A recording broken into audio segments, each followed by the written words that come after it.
Welcome back. ఎన్నికలకు time దగ్గర పడుతోంది. ప్రచారానికి ఎంతో టైం లేదు. కేవలం 3 అంటే 3 రోజులు మాత్రమే మిగిలి ఉంది. దీంతో ప్రచారంలో మాటలతో వేడి పుట్టించేటువంటి ప్రచారాస్త్రాలు నేతలు వాడుతున్నటువంటి సిచ్యువేషన్ అయితే మనకు కనిపిస్తోంది. నిన్న కలికిరి సభలో గనక చూసుకున్నట్లయితే ప్రధాని మోదీ చేసినటువంటి వ్యాఖ్యలను చూడొచ్చు. ఇక వైసీపీకి కౌంట్ డౌన్ స్టార్ట్ అయిపోతుంది. నెక్స్ట్ వచ్చేది ఎన్డీఏనే, డబుల్ ఇంజన్ సర్కార్ వస్తేనే ఏపీ అభివృద్ధి చెందుతుంది అని అంటున్నారు. ఒక విధంగా మాఫియా సర్కార్ రాజ్యమేలుతోంది, రౌడీజం చెలాయిస్తున్నారు ఏపీ నేతలు అని చెప్పేసి చేసినటువంటి వ్యాఖ్యలు మనం చూసాము. మరోవైపు అటు వైసీపీ కూడా ధీమా వ్యక్తం చేస్తోంది. ఖచ్చితంగా మళ్ళీ మేమే అధికారంలోకి వస్తాము అని చెప్పేసి ధీమా వ్యక్తం చేస్తున్నారు. ఇప్పుడు ఎన్డీఏ కూటమి కావచ్చు, అదే విధంగా టీడీపీ ఇస్తున్నటువంటి వాగ్దానాలు ఏవైతే ఉన్నాయో అవన్నీ మభ్యపెట్టే మాటలు, ఇవి ప్రజలు నమ్మరు అన్నటువంటి ధీమాతో అటు వైసీపీ ఉంది. మరి నేతలు రెడీగా ఉన్నారు, మాట్లాడదాం. నారాయణమూర్తి గారు వైసీపీ అధికార ప్రతినిధి, ఢూండి రాకేష్ గారు టీడీపీ అధికార ప్రతినిధి, విల్సన్ గారు బీజేపీ అధికార ప్రతినిధి, కృష్ణాంజనేయులు గారు సీనియర్ జర్నలిస్ట్. నమస్తే అండి, వెల్కమ్ టు ద డిబేట్. ముందుగా నారాయణమూర్తి గారు, నిన్న సభ వినే ఉంటారు. ముఖ్యంగా మీ పాలన వల్లే, మీరు పట్టించుకోకపోవడం వల్లే ఇసుక మాఫియా, మరోవైపు రౌడీయిజం, ఇవన్నీ ప్రస్తుతం మీ పాలనలో ఉన్నాయి. ప్రధాని చేసినటువంటి వ్యాఖ్యలు ఇవి. నమస్తే అమ్మా. అందరికీ నమస్కారం. ఇవాళ నిన్న మరి అంటే ఎంత అవగాహన మాట్లాడారో తెలియదు కానీ ఒక విషయం నేను అడుగుతాను. రాష్ట్రంలో హోంమంత్రి మీద దాడి, మాచర్లో ఒక మహిళా మూర్తి మీద దాడి, శ్రీకాకుళంలో చైర్మన్ బీసీ మహిళ మీద దాడి, వెస్ట్ గోదావరిలో ఎస్సీ మహిళ మీద దాడి, అదేవిధంగా ఎక్కడ పడితే అక్కడ ఇష్టానుసారంగా రాజ్యాంగాన్ని కానీ లేదంటే ప్రజాస్వామ్యాన్ని కానీ లేదా చట్టాలను కానీ గౌరవించుకుంటా మరి ఇట్లా దాడులు చేసైనా సరే మనం ఏదైనా కొంత సాధించవచ్చు, లేదంటే భయభ్రాంతులను చేసి భయభ్రాంతులు చేస్తే మనం ఏదైనా బయటపడతామో లేదా 1-2 సీట్లు నెగ్గుతామేమో అనేటువంటి పద్ధతితో వీళ్ళు చేస్తాం కృత్యాలు చూస్తుంటే మరి అది అప్డేట్ లేదేమో, మరి నాకు అర్థం కాదు. మరి ఎందుకు ఎలా మాట్లాడారో తెలియదు. రాష్ట్రంలో ఇవాళ గత 24 గంటలు చూడండి, 48 గంటలు చూడండి, 72 గంటలు చూడండి, ఎప్పుడు చూసినా కూడా తెలుగుదేశం కార్యకర్తలు, తెలుగుదేశం లీడర్లు ఇవాళ దారుణమైన నిరాశకు గురై వాళ్ళకి ఓడిపోతున్నామనే భయంతో ఏదో విధంగా అలజడి సృష్టించాలని దాడులు చేస్తా ఉన్నారు. మరి వాళ్ళు ఎప్పుడు చూసినా మీరు చంద్రబాబు నాయుడు ప్రసంగం చూడండి, ఒకటే ఉంటది. ఏమని ఆయన ఏం చేశాడో చెప్పడు, ఆయన ఏం చేయబోతున్నాడో చెప్పడు, ఎందుకు ఓటేయాలో అది చెప్పడు. ఒకటే అరుపులు, కేకలు, లేదంటే జగన్ గారి మీద విపరీతమైన ఆరోపణలు. నీ కింద దిగజారిపోయి అమ్మమ్మగుడు, జేజమ్మగుడు, నాన్నమ్మగుడు, ఏంది మాటలు. ఆయన 15 సంవత్సరాలు 14 సంవత్సరాలు సీఎం చేశానంటాడు, 40 సంవత్సరాలు ఇండస్ట్రీ అంటాడు. అంటే ఇంత దిగజారిపోవాల్సిన అవసరం ఎందుకు వచ్చింది? 100% అతనికి భయం పట్టుకుంది, నేను ఓడిపోతున్నానని చెప్పేసి ఆయనకు అర్థమైపోయింది. కాబట్టి వాళ్ళ విపరీతమైన వ్యాఖ్యలు, దిగజారుడు వ్యాఖ్యలు, పూర్తి అవాస్తవ వ్యాఖ్యలు, అసందర్భ మాటలు మాట్లాడుతూ ఉన్నారు. నేను ఇది చేస్తాను చెప్పండి. ఇవన్నీ అయిన తర్వాత కూడా ఇంత అనుభవం అంటే నారాయణమూర్తి గారు, ఇది మా మేనిఫెస్టో, మేము వస్తే ఇది చేస్తాము, మరోవైపు అభివృద్ధికి సంబంధించి ఇది, నెక్స్ట్ వస్తే మా వల్లే అభివృద్ధి, బాబు వస్తే జాబ్ వస్తుంది, అంటే ఇటువంటివి కూడా చెప్తూ వెళ్తున్నారు కదా. నేను అదే అన్నా, బాబు వస్తే జాబ్ వస్తుంది అని చెప్పి ఎన్ని లక్షల జాబులు ఇచ్చాడు, ఎంతమందికి ఆ రోజు గుర్తిస్తా అన్నాడు. ఇచ్చారు 14-19లో. ఆయన చెప్పే మాటలకి వాల్యూ ఉండదు. ఎందుకు ఉండదంటే ఆ 2 రోజులు లేదా ఆ 10 రోజులు ఎలక్షన్ సమయంలో చెప్పే మాటలు ఎలక్షన్ కోసమే చెప్తారు. నీటి మీద రాతలు రాస్తారు చూసారా, రాస్తే ఎంతసేపు ఉంటాయమ్మా అవి? నీటి మీద రాతలు నిజమవుతాయా? అవదు. జగన్ గారు ఒక మాట చెప్పాడంటే తూచా తప్పకుండా పాటించి తీరుతారు, అమలు చేసి తీరుతారు. ఈ నెల కాదు, ఆ సందర్భం అక్కడ మాట్లాడేసి తప్పించుకొని పోవాలి, లేదా నమ్మించి మోసం చేసేయాలి. 14-19లో వీళ్ళు ముగ్గురు కలిసి చెప్పారు కదా, ఏం చేశారంటున్నా. మచ్చుగా ఇది చెప్తే ఆడపిల్ల పుట్టిన వెంటనే 25,000 లేదు, జాబ్ వస్తే బాబు వస్తే జాబ్ వస్తుంది. పచ్చి దగా మోసం కుట్ర అందరినీ కూడా. ఈయన ఐటీని కనిపెట్టినాడు, సెల్లను కనిపెట్టినాడు, లేదంటే బల్బును కనిపెట్టినట్టు ప్రతిదీ మాట్లాడితే, ఇప్పుడు అట్లా మాట్లాడితే ప్రజలు ఏమైనా అనుకుంటారా? లేదంటే చదువుకున్న విజ్ఞులు ఉన్నారు, వాళ్ళు ఏమైనా అనుకుంటారా? మేధావులు ఉంటారు, వాళ్ళు ఏమైనా అనుకుంటారని కూడా ఆలోచించుకుంటారు. నేనే సెల్ ఫోన్ కనిపెట్టారు, ఎట్లా అవుతుంది? ఎవరు కనిపెట్టే సెల్ ఫోను? సెల్ ఫోన్ ఎవరు కనిపెట్టారు, బల్బు ఎవరు కనిపెట్టారు తెలీదా? గోల్కొండ నేను, చార్మినార్ నేను కట్టానంటే ఎట్లా అవుతుంది అది? ఆయన చేయని కూడా నేను చేశానని చెప్పుకుంటూ పోతాను. రాజశేఖర రెడ్డి గారు చేసిన కూడా నేను చేశానని చెప్పుకుంటుంటాను గత కాలంలో. మరి ఇప్పుడు వచ్చి అదన్నాడు, ఇదన్నాడు, అమరావతి అన్నాడు, అది అన్నాడు. ఏం చేశాడు చివరికి? ఏ బిల్డింగ్ చూసుకున్నా కూడా టెంపరీ. ఏ బిల్డింగ్ చూసినా సెక్రటరీ చూడండి టెంపరీ, అసెంబ్లీ చూడండి టెంపరీ, హైకోర్టు చూడండి టెంపరీ, పర్మనెంట్ జీవో దేనికి లేదు, టెంపరీ జీవోతో కట్టాడు. అంటే మీరు ఏ విధమైన దూరదృష్టి మీది? విజనరీ అని అంటారు కదా, ఏ విధంగా విజనరీ మీరు చెప్పండి ఈ విషయంలో? ఎందుకు అట్లా పోయారు పర్మనెంట్ గా ఒక బిల్డింగ్? 4 రోజులు లేట్ అయితే మీరు ఎలాగో ఇల్లన్నీ హైదరాబాద్, ఇక్కడ గవర్నమెంట్ వచ్చిందో హైదరాబాద్ ఇల్లు కట్టుకున్నారు మీరు. అంటే ఇక్కడ కొన్నాళ్ళు ఆగి తర్వాత కట్టుకుందానని ప్లాన్ చేసి ఉంటారు మీరు. వాళ్ళు ఇల్లే లేదు, ఎక్కడో ఆ కరకట్ట మీద ఎవరో ఇంట్లో. నేనేమంటానంటే ఒక విజనరీగా కొంతైనా చెప్పుకునేటప్పుడు కొంతైనా దానికి పొంతన ఉండే మాటలు మాట్లాడాల్సిన అవసరం ఉందా లేదా? పొంతన ఉండదు. ఓకే ఓకే రాకేష్ గారు ఇప్పుడు చేస్తున్నటువంటి వ్యాఖ్యలు టీడీపీ కావచ్చు, బీజేపీ కావచ్చు, ఓవరాల్ గా ఎన్డీఏకి సంబంధించి ఇప్పుడు చేస్తున్నటువంటి వ్యాఖ్యలు కేవలం ఎన్నికల కోసమే మభ్యపెట్టేటువంటి మాటలే అని చెప్పేసి వైసీపీ కొట్టిపారేస్తోంది. మేడం నేను ఒకటే చెప్తా ఉన్నా, వైసీపీ కొట్టిపారేకి ఏం చేస్తుంది? ఈ రోజు ప్రజాస్వామ్యాన్ని కొట్టేసింది వైసీపీయే, ఆంధ్రప్రదేశ్ రాష్ట్ర జేబుల్లో డబ్బులు కొట్టేసింది వైసీపీయే, ఈ రోజు రాజకీయ నాయకులను కాదు కక్ష సాధింపు చర్యలు చేసింది వైసీపీయే, సొంత కుటుంబాలని సైతం రోడ్డు మీదకి లాగి తిడుతుంది వైసీపీయే. ఇప్పుడు ఆ కళ్ళపుల్లి మాటలు చెప్పక ఇంకేం చెప్తారు వైసీపీ వాళ్ళు? ఇందాక ఏదో చెప్పారు దాడుల గురించి, మరి రోజు ఎలక్షన్ కమిషన్ దగ్గర తిరుగుతున్నారు కదా, ఎందుకు ఒక్క ఫిర్యాదు కూడా చేయలేకపోయారు దాడుల గురించి? ఎందుకంటే వారు సొంతంగా చేసుకున్న దాడులు కాబట్టి. ఈ రోజు రాయి వేసారా బాబో అని ఒంటి నిండా ప్లాస్టర్లు వేసుకున్నారు. ఏమైందో ఆ ప్లాస్టర్ల సంగతి అందరికీ తెలుసు కదా.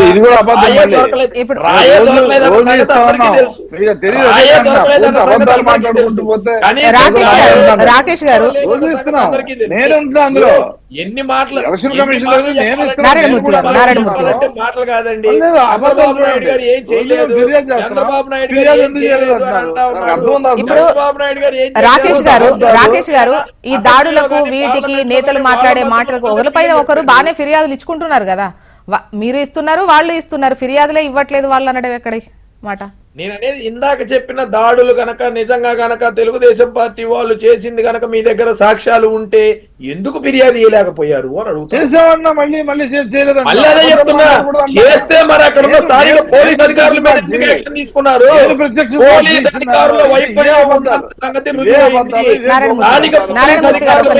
తీసుకోవడం జరిగింది. రాకేష్ గారు ఏ దాడికైనా కంప్లైంట్ ఇవ్వకుండా అయితే ఉండరు. అది ఇప్పుడు వాళ్ళు ఇచ్చారా, ఖచ్చితంగా కంప్లైంట్ అయితే ఫైల్ అవుతుంది, అవునా కదా? ఇప్పుడు కంప్లైంట్ ఇవ్వటం వేరు. నేను అదే చెప్తున్నా, ఒక మాట ఏంటంటే మేడం గారు, నన్ను కొట్టారు దీని మీద చర్యలు తీసుకోండి, ఇది కంప్లైంట్. దీన్ని గురించి మాట్లాడట్లా.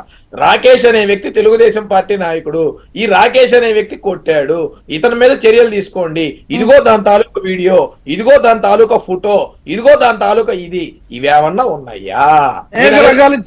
ఏంటంటే జగన్మోహన్ రెడ్డి గారు చూసారా, సాక్ష్యం ఉండవు, జగన్మోహన్ రెడ్డి రాయి దొరకదు, ఏసినోడు దొరకడు, ఇలాంటి కంప్లైంట్లు వాళ్ళు ఇచ్చేది సాక్ష్యంతో కూడిన కంప్లైంట్లు కాదు. పాలనా విషయాల గురించి మాట్లాడితే కావాలని అసలు ఏమీ చెయ్యట్లేదు అని చెప్పేసి ఒక వైసీపీ పైన బురద జల్లేటువంటి ప్రయత్నం చేస్తున్నారు. గత 5 సంవత్సరాల్లో మీరు ఏం చేశారు, ఇప్పుడు ఈ 5 సంవత్సరాల్లో వైసీపీ ఏం చేసింది అన్నది కాకుండా ముఖ్యంగా వాళ్ళు చేసేటువంటి సంక్షేమ పథకాలే మరింత ఎక్కువగా చేస్తాము అని చెప్పేసి ఒకటి, అభివృద్ధి అనంటే ఏ విధంగా ముందుకెళ్తారు ఏంటి అనేది చెప్పకుండా కేవలం భూతు పురాణాలు, తిట్లు, విమర్శలతోనే ముందుకెళ్తున్నారు అనేది. నా వాయిస్ వస్తుందా రాకేష్ గారు? డూండి రాకేష్ గారు మేడం చెప్పండి. ఇప్పుడు అంటే అనేది ఏంటంటే అండి, అభివృద్ధి నిజంగా జరిగిన మాట ఉంటే చంద్రబాబు నాయుడు గారు 2019 ఎలక్షన్కి వెళ్లే ముందు 25 శాఖల ద్వారా ఏవైతే శ్వేతపత్రం రిలీజ్ చేయడం జరిగింది. నేను అనేక మార్లు ఈ విషయం చెప్పాం. 2014 బైఫర్కేషన్ ఆఫ్ ఆంధ్రప్రదేశ్ తర్వాత ఏం గణం జరిగింది, మేము 2019 ఎలక్షన్కి వెళ్లే ముందు ఏం సాధించామనే పురోగతి ఎలా ఉంది, ఎక్కడి నుంచి ఎక్కడి దాకా సాధించామనేది చెప్పాం. ఇందాక చాలా పెద్దలు గౌరవనీయులు నారాయణమూర్తి గారు మాట్లాడుతూ చాలా పెద్ద పెద్ద మాటలు మాట్లాడారు. టెంపరీ బిల్డింగ్లు, టెంపరీగా మరి టెంపరీ బిల్డింగ్ లో మీరు ఎందుకు కూర్చుంటున్నారు? ఈ 5 ఏళ్లలో ఒక్క పర్మనెంట్ బిల్డింగ్ మీరు ఎందుకు కట్టలేకపోయారు? 5 ఏళ్ళు మీరు అధికారంలో ఉన్నారు కదా, ఎక్కడా ఊహించని విధంగా 151 మాకే ఇచ్చారు అని చెప్పి చెప్పుకున్నారు కదా, మరి ఒక్క పర్మనెంట్ బిల్డింగ్ ఎక్కడ కొట్టలేకపోయారు? చివరికి కడప జిల్లాలోని సొంత జిల్లాలో అన్నమయ్య డ్యామ్ కొట్టుకుపోయినా కూడా మాకు అది కనబడట్లేదని చేయొడ్డు పెట్టుకొని పక్కకు పోయే పరిస్థితి కనబడ్డదే. ఒక పర్మనెంట్ డ్యామ్ గాని, ఒక పర్మనెంట్ ప్రాజెక్ట్ గాని, ఒక పర్మనెంట్ బిల్డింగ్ గాని, ఒక పర్మనెంట్ గా మీరేమి ఎందుకు చేయలేకపోయారు? ఒకటి మీరు విమర్శించేటప్పుడు 1 ఏళ్ళు ఎదుటోళ్ళకు చూపించినప్పుడు 4 ఏళ్ళు మనకు చూపిస్తాయన్న సంగతి గుర్తుపెట్టుకోవాలి. మీరేదో ఇంకా అధికార పక్షంలోకి రాకుండా ఇంతకు ముందు 2014 ఎలక్షన్ కు ముందు కళ్ళబుల్లి మాటలు చెప్పినట్టు, ఇవాళ కూడా 2019లో కళ్ళబుల్లి మాటలు చెప్పినట్టు ఇవాళ కూడా చెప్తే జనాలు నమ్ముతారు అనుకుంటా తప్పండి. అది నమ్మరు జనం. మనం ఏం చేశామో ఈ రోజు వరకు చెప్పావా? లెగిస్తే నేను అదేసా ఇదేసా, ప్రతి పథకంలో కోతలు, ప్రతి పథకంలో బొక్కలు అన్ని చేసుకుంటా పోయి ఈ రోజు జనాలు హర్షించకుండా కొట్టే స్థాయికి వచ్చారు. ఈ రోజు ఎవరిని కొడుతున్నారో తెలియదు, జనాల్ని ఎవరు బెదిరిస్తున్నారో అందరికీ తెలుసు. కానీ ఏంటంటే ఎదుటివారి మీద దండేయాలి, ఎదుటివారి మీద బురదేయాలి, మనం మాత్రం పబ్బం గడుపుకోవాలనే పద్ధతిలో ఉన్నారు. మేము డూప్లికేట్ లేకపోతే మేము పర్మనెంట్ కాదు, లేకపోతే మేము డూప్లికేట్ ఇంకేంటి దాన్ని ఏదో టెంపరీ అన్నారు కదా. ఈ 5 ఏళ్లలో మీరు పర్మనెంట్ గా చేసిన పని ఏంటో చెప్పండి. కనీసం నువ్వు ఇచ్చిన వాలంటరీ ఉద్యోగం అయినా పర్మనెంట్ అని ఒక శ్వేతపత్రం రిలీజ్ చేయమని ప్రభుత్వం తరఫున ఒప్పుకుంటా. ఓకే విల్సన్ గారు ఇప్పుడు టీడీపీతో అంటే ఎన్డీఏ కూటమి మా సోదరుడికి అర్థం కావట్లా. ఒక్క నిమిషం నారాయణ వీళ్ళు కట్టిన బిల్లు మేము కూల్చే పరిస్థితి ఉండదు. ఆ బిల్డింగ్ నువ్వు వాడుకుంటూ ఇవాళ మన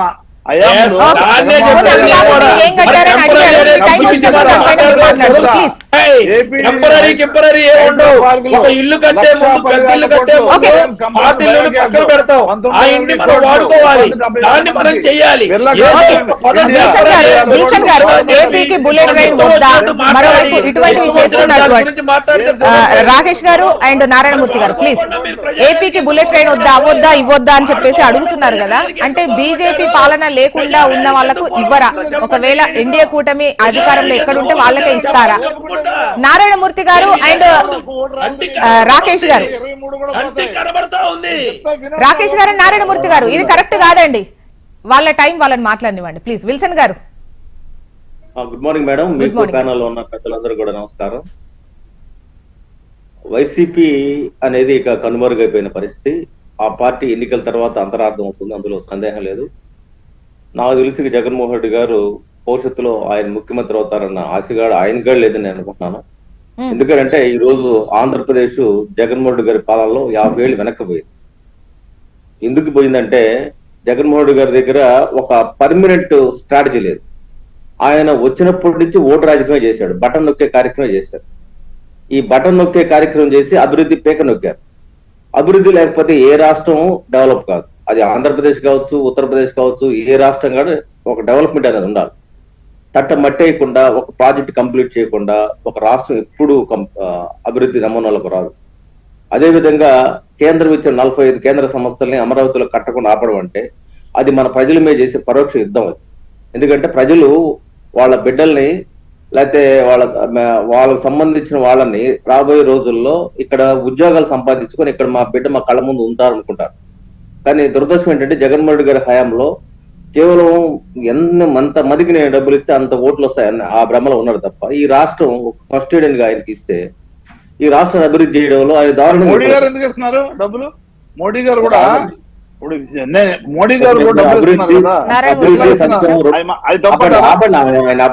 అభివృద్ధి సంక్షేమం 2 కళ్ళు ఉంటాయి, కానీ మీరు ఒకే కన్ను. ఆ కన్నుగాడు ఆఖరికి ఇప్పుడు గుడ్డి కన్నుగా మారిపోయింది. ఎందుకంటే మీరు సంక్షేమం అంటే నారాయణమూర్తి గారు మీ టైం వచ్చినప్పుడు మాట్లాడండి. విల్సన్ గారు, వాళ్ళు అభివృద్ధి వైపు అడుగులు వేసినా అవి చేసినా కూడా వాటి గురించి ప్రస్తావన లేకుండా కేవలం సంక్షేమం ఇక్కడ హైలైట్ అయింది కాబట్టి దాని గురించే ఇది ఒక్కటి మాత్రమే ఉంది, అది లేదు అని చెప్పే ప్రయత్నం కూటమి చేస్తోంది అంటున్నారు వాళ్ళు. ఇప్పుడు ప్రతి సంక్షేమం అనే ఒక కాన్సెప్ట్ వైసీపీ తీసుకొచ్చింది, ఒక స్కామ్. ఆ ప్రతి స్కీమ్ ఒక స్కామ్. ఉదాహరణకి ఇప్పుడు 6 అంకణాల స్థలాలు ఇచ్చారు కదమ్మా. ఈ 6 అంకణాల స్థలాల విషయంలో 10 లక్షలు ఖరీదు చేసే స్థలాన్ని 30 లక్షలు చేయమని చెప్పని వైసీపీ సంబంధించిన నెల్లూరు జిల్లా కావలకు సంబంధించిన మరి ప్రతాప్ రెడ్డి, అదేవిధంగా ఆ జిల్లాకు సంబంధించిన మాజీ మంత్రి అనిల్ ఒక కలెక్టర్ ని బూతులు తిరిగితే అతను చాలా బాధపడ్డాడు. తర్వాత ఆ కలెక్టర్ ని జగన్మోహన్ రెడ్డి గారు బదిలీ చేశారు. ఆయన పేరు శాషగిరి. కాదని చెప్పించండి ఆయన చేత ప్రెస్ మీట్ లో. అంటే నేనేమంటానంటే ఇది ఒక ఎగ్జాంపుల్. ఆ విధంగా రాష్ట్రం ఒకటి ఇప్పుడు బీజేపీ అధికారంలో ఉన్నటువంటి రాష్ట్రాలకే ఇవ్వాల్సినటువంటి నిధులు కానీ చేయాల్సినటువంటి పనులు కానీ ప్రాజెక్టులు కానీ ఏవైనా చేస్తుందా?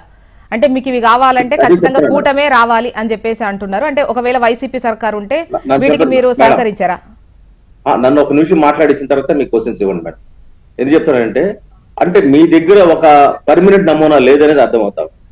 ఇందాక అన్నారు కదా, ఇందాక మేము ఒకటి గుర్తుపెట్టుకోండి మేడం గారు కానీ లేకపోతే మూర్తి గారు కానీ, బీజేపీ గవర్నమెంట్ లోనే ఏదైనా జరిగితే మేలు ఆంధ్రప్రదేశ్ లో జరిగింది. ఉదాహరణకి 11 విద్యా సంస్థలు ఆ రోజుల్లో సుజనా చౌదరి గారి కేంద్ర మంత్రిగా ఉన్నప్పుడు ఆయన తీసుకొచ్చిన విప్లవం అది. 11 విద్యా సంస్థలు ఒకే ఏడాది ఇండియాలో వచ్చిన చరిత్ర లేదు.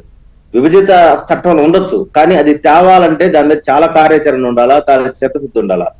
ఆ రోజు సుజనా చౌదరి గారు, ఇటు చంద్రబాబు నాయుడు గారు, వెంకయ్య నాయుడు గారు, భారతీయ జనతా పార్టీ అగ్రనాయకత్వం, మన నరేంద్ర మోడీ గారి బ్లెస్సింగ్స్ తో అవన్నీ చేశాం. 72% పోలవరం కంప్లీట్ చేసింది బీజేపీ హయాంలోనే, అంటే ఎన్డీఏ హయాంలోనే. అదేవిధంగా 4 ఇండస్ట్రియల్ కారిడార్స్ ఇచ్చింది ఎన్డీఏ హయాంలోనే.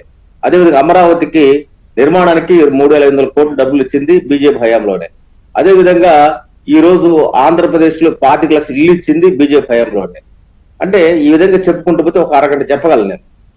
ఈ విధంగా అభివృద్ధి హామీలు ఏవైతే ఉంటాయో ఈ 10 ఏళ్లలో చేసే వాటికి సంబంధించి ఇంకా నెల అయిపోతే ఆ 10 ఏళ్ళు కూడా అయిపోతుంది. ఆ 10 ఏళ్ళు కూడా అయిపోతుంది. ఈ హయాంలో మీకు అమరావతికి కన్స్ట్రక్షన్, రీకన్స్ట్రక్షన్, వీటన్నిటి బిల్డింగ్ కోసం 15,000 కోట్లు ఇస్తామంటే మీరు తీసుకోకుండా ఎందుకు పారిపోయారంటే మీకు అమరావతి డెవలప్ చేయడం మీకు ఇష్టం లేదు. మీ బ్లడ్ లోనే 3 రాజ్యాల పేరుతో ఇప్పుడు పుట్టుకుతో ఎవడు ఏ కులంలో పుట్టడు వాడు తెలియదు అసలు. కానీ ఒక కమ్మ కులం మీద ద్వేషంతో కమ్మ కులం ఏదో అమరావతి సొంతం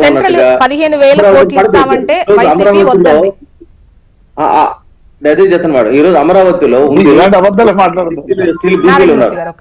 వాళ్ళకి సంబంధించి మన ఎమ్మెల్యేలు కూడా ఉన్నారు.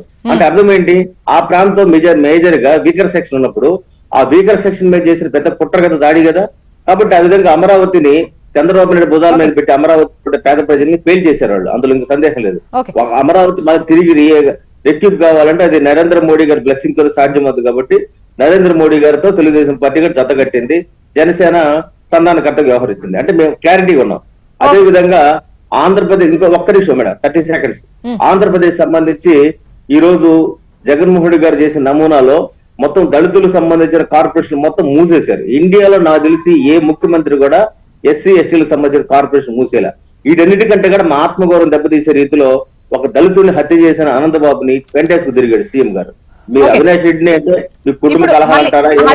రాజకీయాలు వాటికి సంబంధించి వెళ్తే మళ్ళీ వాళ్ళు కూడా మాట్లాడతారు, మీరు మాట్లాడాల్సి ఉంటది. ఇప్పుడు మనం మాట్లాడుతుంది ముఖ్యంగా అభివృద్ధి, సంక్షేమం, వీటిపైన మాట్లాడుతున్నాం. నేనేం మాత్రం చేశానంటే ఎవడనంటే ఒక రాజకీయ నాయకుడు, ప్రజాప్రతినిధి, అయితే ప్రజలకు సంబంధించిన బాధ్యతగా ఉన్న ముఖ్యమంత్రి గారు ఆ హంతకుడిని పక్కన పెట్టుకుంటారండి. అంటే దాని indication, that is the mind set of Jaganmohan Reddy గారు. కాబట్టి జగన్మోహన్ రెడ్డి గారు కొట్టడం అనేది కాదు, అరాచకం అంటూ చేస్తే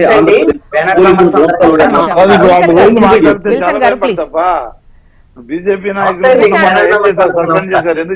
నారాయణమూర్తి గారు ఒక్క నిమిషం చెప్పండి. కృష్ణాంజనేయులు గారు, ఇక్కడ ఇప్పుడు విల్సన్ గారు ఏం చెప్తున్నారు? నరేంద్ర మోడీ వల్లే అమరావతి సాధ్యమవుతుంది అనేటువంటిది విల్సన్ గారు చెప్తున్నారు, బీజేపీ అధికార ప్రతినిధిగా. నిన్న నరేంద్ర మోడీ విజయవాడకు వచ్చినటువంటి నేపథ్యంలో అమరావతికి సంబంధించినటువంటి రైతులందరూ కూడా ఆయనకి నరేంద్ర మోడీ గారికి స్వాగతం పలికి ఆహ్వానించారు. కానీ నరేంద్ర మోడీ నోటి నుంచి అమరావతికి సంబంధించినటువంటి విషయంలో మేము అమరావతికి కట్టుబడి ఉన్నాం, అమరావతికి అవసరమైన నిధులు ఇస్తాం, దాన్ని పూర్తి చేస్తాం అనేటువంటి మాట ఏమైనా హామీ వచ్చిందా? నరేంద్ర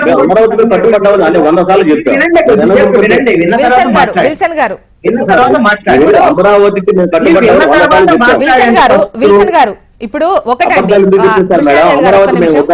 విల్సన్ గారు, ఇప్పుడు రాష్ట్ర నేతలు మాట్లాడడం ఒక ఎత్తు, బహిరంగ సభలో ప్రధాని గారు మాట్లాడడం ఒక ఎత్తు. ముఖ్యంగా చెప్పాలంటే చాలా సందర్భాల్లో కూడా సెంట్రల్ కి ఇక్కడ నేతల మధ్య అంటే మాటలకు సంబంధించి అభిప్రాయ భేదాలు అయితే క్లియర్ గా కనిపిస్తాయి. ఇప్పుడు చంద్రబాబు నాయుడు గారు కదా సీఎం అవుతారు, చంద్రబాబు నాయుడు కళకు సంబంధించిన వ్యవహారం కదా అమరావతి, అది మేము ఆపుతాం. ఓకే, కృష్ణాంజలి గారు ఆపుతారంటే నేను ఒకటండి, ఒక విషయం చెప్తాను నేను. ఈ రోజున ప్రధానమంత్రి డబుల్ ఇంజిన్ సర్కార్ గురించి చెప్తున్నారు. డబుల్ ఇంజిన్ సర్కార్ ఆంధ్రప్రదేశ్ లో రాలేదా? 2014 నుంచి 2018 వరకు ఉన్నటువంటి డబుల్ ఇంజిన్ సర్కార్ కాదా? ఆ రోజున బీజేపీ ప్రభుత్వంలో లేవా? ఆ రోజున 2014 ఎన్నికలకు ముందు ప్రధానమంత్రి అభ్యర్థిగా వచ్చినటువంటి నరేంద్ర మోడీ ఢిల్లీని తలదన్నే రాజధాని నిర్మించుకునేటువంటి నిధులు ఇస్తామని చెప్పినటువంటి నరేంద్ర మోడీ ప్రధాని అయిన తర్వాత మీ డబుల్ ఇంజిన్ సర్కార్ లో ఇచ్చినటువంటి 2,000 కోట్లు 10,000 కోట్లు అమరావతి రాజధాని పూర్తయిందా? అదేవిధంగా పోలవరం జాతీయ ప్రాజెక్ట్ అనేటువంటిది ఆంధ్రప్రదేశ్ అంశము. విభజన ద్వారా జరిగినటువంటి నష్టానికి సంబంధించినటువంటి విషయంలో పోలవరం ప్రాజెక్టు జాతీయ ప్రాజెక్టుగా ఉంటే జాతీయ ప్రాజెక్టుకి మరి పునరావాస ప్యాకేజీకి సంబంధించినటువంటి విషయంలో ఆ డబుల్ ఇంజిన్ సర్కార్ లో మరి ఎందుకు ఇవ్వలేదు? ఎందుకు విల్సన్ గారు ఇప్పుడు దీనిపైన మీరు మాట్లాడారు ఖచ్చితంగా ఈ పాయింట్ పైన వచ్చారు. కృష్ణాంజలి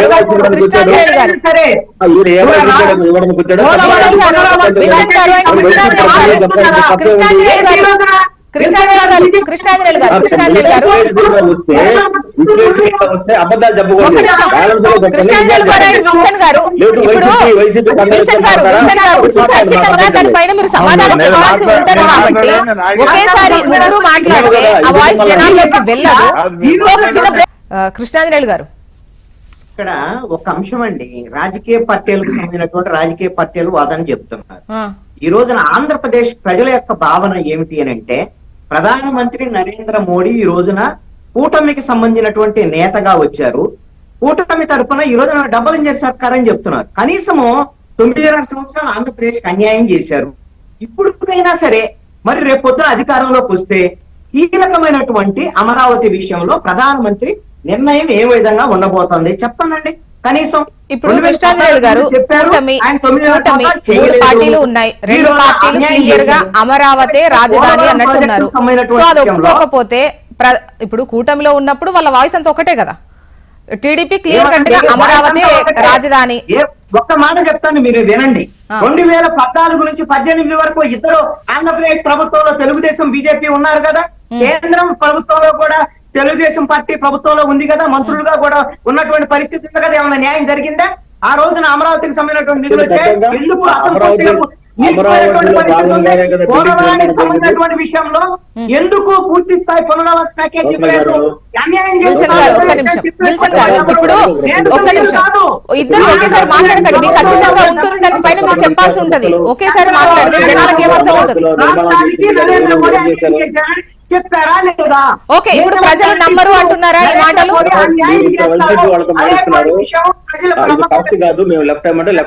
ఇప్పుడు కృష్ణాంజలి గారు ఒక నిమిషం, విల్సన్ గారు ఒక నిమిషం అనండి.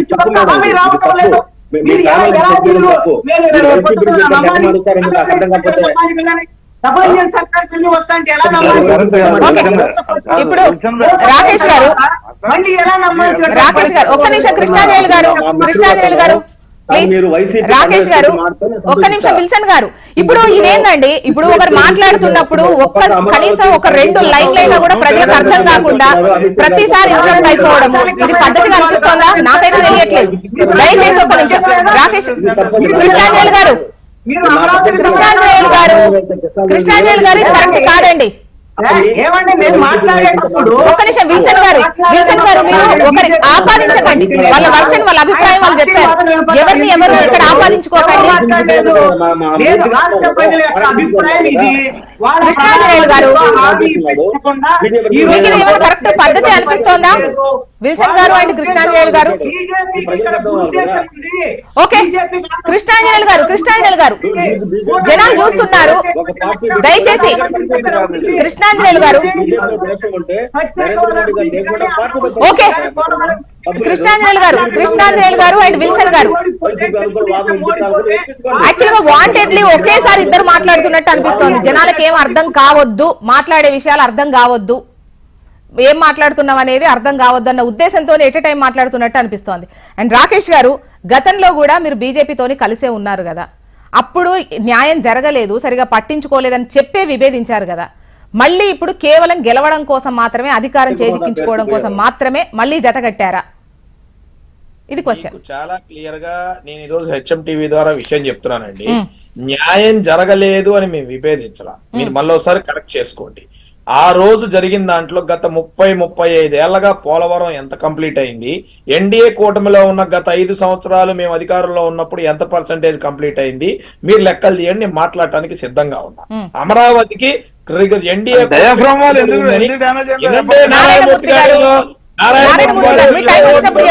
దయచేసి మాట్లాడాలి.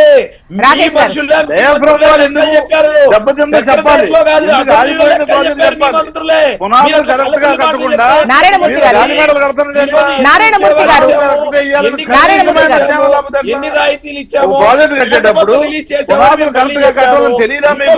చెప్తా ఉన్నా.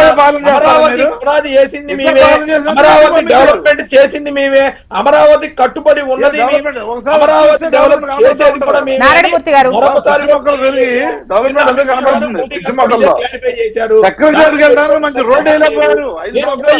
ఇనండి మూర్తి గారు, నారాయణమూర్తి గారు, నారాయణమూర్తి గారు, నారాయణమూర్తి గారు, నారాయణమూర్తి గారు,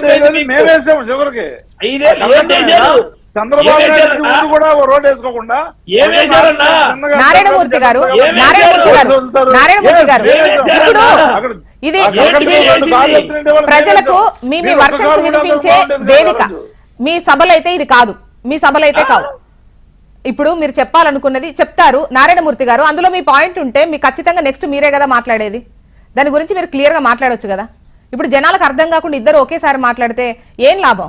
మా టైం వేస్ట్ కదా ఈ ప్రోగ్రామ్ కి. దయచేసి ప్లీజ్. రాకేష్ గారు విభేదించేటప్పుడు ఒకరిపై ఒకరు మీరు చేసుకున్న విమర్శలు చూసామండి. ఎంత మళ్ళీ వీళ్ళు చూసుకుంటారా మొహాలు అన్నట్టుగానే చేసుకుంటారు. మీరనే కాదు, ఏ రాజకీయ పార్టీ విభేదించినా అలాగే జరుగుతుంది. మళ్ళీ కలిసినా కూడా ఇప్పుడేంటి నమ్మకం, ఎట్లా నమ్మేది అని అడుగుతున్నారు.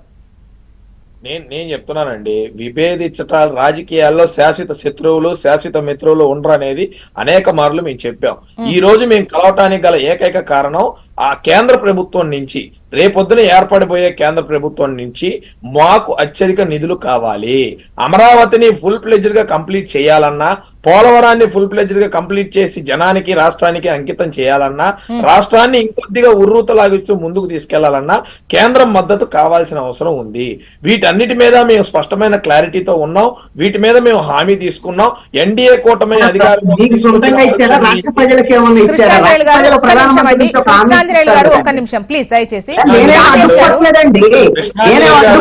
ఆయన ఉపన్యాసం చెప్పడానికి ఓకే, కానీ నేను ఒకటే అడుగుతాను.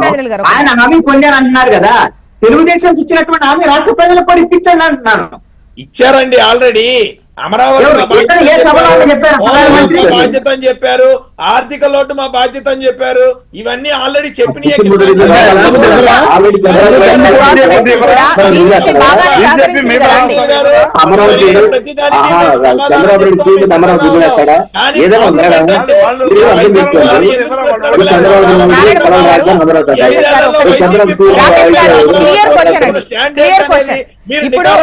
ఇప్పుడు చేయాల్సినటువంటి వాటికి అన్నింటికీ కూడా ఇప్పుడు ప్రస్తుతం ఉన్నటువంటి వైసీపీ సర్కార్ కూడా బీజేపీ బాగానే సహకరించింది.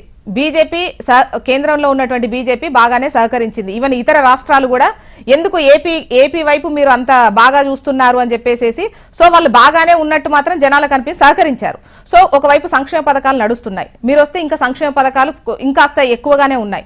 సో వీటన్నింటికి కూడా సహకరించాలి. అసలు ఇంకా ఎంత ఎక్కువ సహకరించాలి అంటే ఏం చేయాలి? ఇంకా రాకేష్ గారు, మేము అనేది ఏంటంటే అండి, అభివృద్ధి చెయ్యాలి. సంక్షేమం అంటే అప్పులతో తీసుకొచ్చి చేసే సంక్షేమం కాదు. ఈ రోజు వైసీపీ వాళ్ళు సంక్షేమాన్ని పెంచామంటున్నారు, అంతే అప్పులు కూడా పెంచడానికి డిసైడ్ అయిపోయారు రాష్ట్రానికి.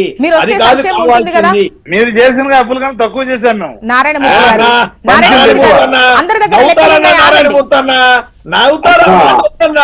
నువ్వు ఆ మాట మాట్లాడకూడదు. సీనియర్ గా అలాంటి తప్పు మాట్లాడకూడదు. రాకేష్ గారు, మీరు వస్తే సంక్షేమం ఇప్పుడు చేశారు. కూటమి అధికారంలోకి వస్తే యాజ్ యూజువల్ గా సంక్షేమ పథకాలు అన్ని అమలు అవుతాయి కదా. ఖచ్చితంగా అమలవుతాయండి. అభివృద్ధి సంక్షేమం ఎన్డీఏ కూటమికి రెండు కళ్ళు లాంటివి. రెండు కూడా బ్యాలెన్స్ చేసుకోవటం మా బాధ్యత. రెండింటిని సమన్వయం చేసుకొని ముందుకెళ్ళటం మా బాధ్యత అని తెలియజేస్తాం. ఏమంటే ప్రధానమంత్రి ఏమో సంక్షేమ పథకాలని రేవుడి స్కీమ్స్ అని చెప్పేసి అంటాడు. ఇక్కడికి వచ్చాము రాష్ట్రంలో మేమిద్దరం సంక్షేమ పథకాలు అమలు చేస్తా ఉంటారు. ఎంత ద్వంద్వ నీతి అండి. కనీసం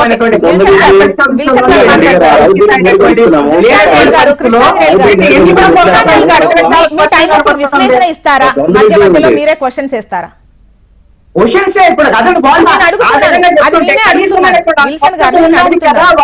ఇప్పుడు మీరు మాట్లాడేసరికి మీరు ఒక పార్టీ తరఫున పట్టం కడుతున్నారు, ఒక పార్టీ వైపు మాట్లాడుతున్నారు. ఇక్కడ ఉన్నటువంటి వాళ్ళు ఇప్పుడు నేను విల్సన్ గారిని అడుగుతున్నాను అదే, విల్సన్ గారిని అడిగేది అదే, విల్సన్ గారిని అడిగేది అదే. విషయంలో మరి వాళ్ళు బీజేపీ వైఖరి ఇంకొక రకంగా ఉంది.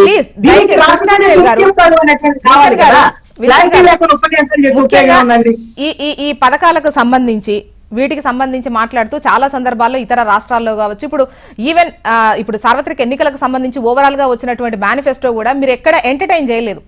ప్రజాకర్షకమైనటువంటివి అన్నటువంటి పథకాలు పెద్దగా ఉంచకుండా మీ మేనిఫెస్టో చూసాం, చాలా నార్మల్ గా ఉంది. ఏవి చేయగలుగుతామో అవే చెప్తున్నామని చెప్పేసి కూడా చెప్తున్నారు. కానీ ఏపీకి వస్తే సిచ్యువేషన్ వేరేలా ఉంది. పెద్ద ఎత్తున సంక్షేమ పథకాలు ఉన్నాయి. వీటికి సపోర్టుగా ఉన్నట్ట అంటే ఈ ఆర్థిక లోటు మీరు భర్తీ చేస్తారా? అభివృద్ధి ఏంటి? ఇన్ని క్వశ్చన్స్ అన్ని కూడా బీజేపీ ఫేస్ చేయాల్సి వస్తుంది. వీటికి ఏంటి సమాధానం? మేడం, రెండు విషయాలు. డైరెక్ట్ బెనిఫిట్ స్కీమ్ లో భాగంగా రైతులకు మేము డబ్బులు వేస్తున్నాం కాబట్టి కిసాన్ సమాన యోజన కింద, అదేవిధంగా జన్ధన్ ఖాతాల కింద నేరుగా డబ్బులు వేస్తున్నాం. అదేవిధంగా ఇతర పథకాలు కూడా కొన్ని పథకాలను మేము గురిపెట్టి చేస్తాం. కానీ ఎంతైతే సంక్షేమం ఎంత చేయాలో అభివృద్ధి కూడా దానికి 2 రెట్లు చేయాలి. ఉదాహరణకి నేను లాస్ట్ టైం కూడా చెప్పా, 1 లక్ష రూపాయల జీతం అయితే మీకు ఒక 50,000 దాచుకొని 50,000 ఖర్చు పెడతారు. ఇది అభివృద్ధి అంటే. ఆ 50,000తో భవిష్యత్తు ఇల్లు కట్టుకోవచ్చు, లేదా బంగారం కొనుక్కోవచ్చు, ఇంకోటి సంపద పెంచుకోవడానికి, లేకపోతే రకరకాలుగా. సరే అండి, ఇవన్నీ చేయాలి. ఇప్పుడు రాష్ట్ర పరిస్థితి వేరు, రాష్ట్ర ఆర్థిక పరిస్థితి వేరు, ఉన్న అప్పు వేరు, మీరు ఇచ్చేటువంటి నిధులు వేరు. నాకు మీ ప్రశ్న అర్థమైందండి మేడం, నాకు మీ ప్రశ్న అర్థమైంది. నాకు జవాబు చేయడం ఒక నిమిషం ఇవ్వండి, తర్వాత మీరు రియాక్ట్ కండి. అదే విధంగా మేమంటాం అంటే ఆంధ్రప్రదేశ్ లో ఒక్క సంక్షేమం అనే పేరుతోటే లూటీ జరిగింది. కాబట్టి ఆ లూటీని మేము నివారిస్తాం. ఇసుక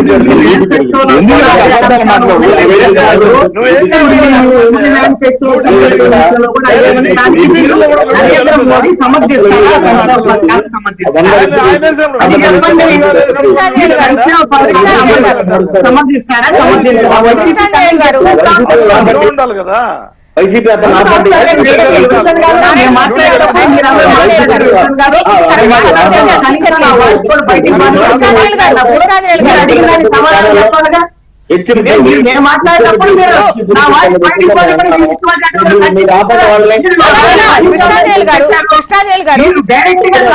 చెప్పండి. నరేంద్ర మోడీ తెలుగుదేశం జనసేన కూడా ఇదే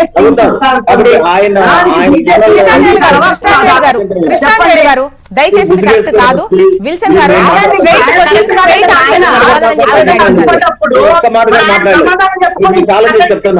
నేను ఛాలెంజ్ చేసి చెప్తున్నా, నువ్వు అడ్డం మొదలు పెడితే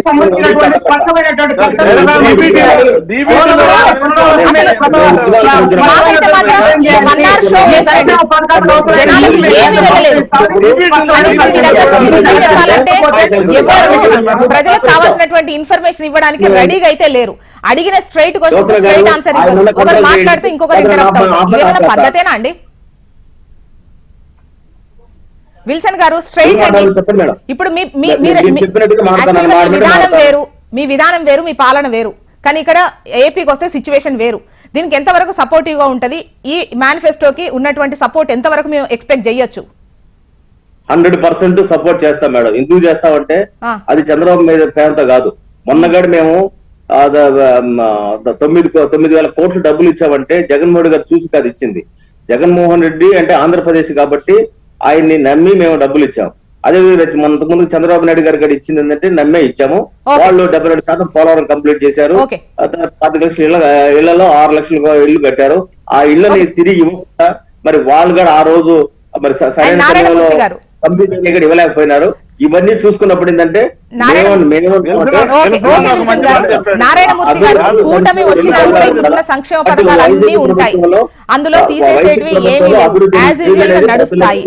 బట్ ఇంకా అభివృద్ధి కూడా ఎక్స్ట్రాగా చేసి చూపిస్తామంటున్నారు. దానికి ఒకవైపు బీజేపీ అండ్ జనసేన సపోర్ట్ కూడా ఉంది. ఈ ఓటు ఈక్వేషన్స్ లో కూడా చూసుకున్నా కూడా ముగ్గురు కలిసి వస్తున్నారు. సో ఈ క్రమంలో మీరు వచ్చినా సంక్షేమ పథకాలు ఉంటాయి, వాళ్ళు వచ్చినా సంక్షేమ పథకాలు ఉంటాయి. సో ఈ ఓటు ట్రాన్స్ఫర్ అనేది జరిగేటువంటి అవకాశాలు ఉన్నాయి, అందుకే వైసీపీ భయపడుతోంది.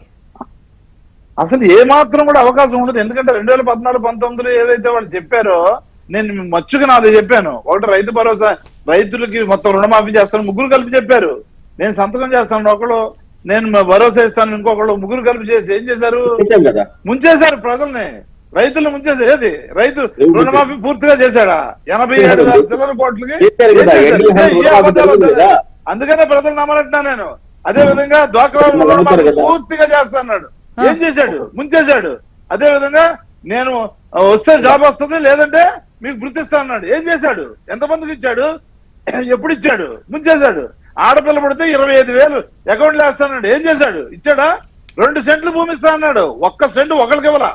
ప్రతి మనిషికి ఇల్లు లేని వాళ్ళకి, స్థలం లేని వాళ్ళు 2 సెంట్లు భూమి ఇస్తాను, బ్రహ్మాండంగా ఇల్లు కట్టాను, 3 లక్షల రూపాయలు ఇస్తానన్నాడు. 1 సెంటు భూమి ఒక్కరికి ఇవ్వాలా? 31 లక్షల మందికి ఇవ్వాలా? దళితులకి, బీసీలకి, ఎస్సీలకి, ఎస్టీలకి, మైనార్టీలకి అందరికి జగన్మోహన్ రెడ్డి గారు ఇచ్చారు. వెనుకబడిన ఉన్నత వర్గాలు కూడా. ఏం చేశారు మీరు? అండ్ ఫైనల్ గా రాకేష్ గారు మీరు 30 సెకండ్స్ లో చెప్పగలరా మీ వర్షన్ ఏంటో? నారాయణమూర్తి గారు ఓకే అండి, మీ లైన్ వచ్చింది ప్లీజ్ దయచేసి. మంచి మాట అబద్ధాలు చెప్పడం నేర్చుకున్నారు.